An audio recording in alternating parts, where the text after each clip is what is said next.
最近网络顶端有一个韩国歌手真唱，伊的名叫做金玲。伊甲家己唱台语歌影片，搭伫咧网络顶端，有真侪台湾人去甲称赞。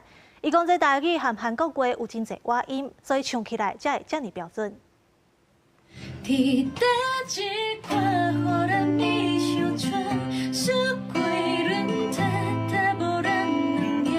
这位咧唱台语歌的韩国歌手，拄来台湾7个月，目前当咧学台语。虽然正经毋捌接触过台语，不过伊唱台语歌听起来架势十足，发音也不离啊准。伊讲伊拢是用韩语的拼音咧学台语记歌词的。伊讲过大伤失败。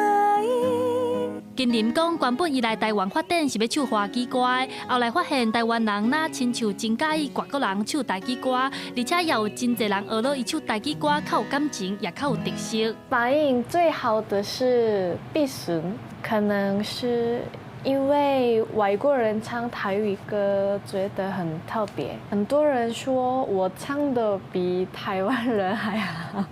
金玲背后，还有一位会晓讲台语，也会晓讲韩国话音乐制作人，捌参与过韩国歌手 IU、BLACKPINK 的音乐制作。伊也利用会晓2种语言来教韩国人唱台语歌。常常咧练习这歌曲的时阵呢，就有发现规个字甲台语是足相共的哦。有啥物人生啊，韩语是人生，还有时间，时间，这都差不多拢共款。还有感动。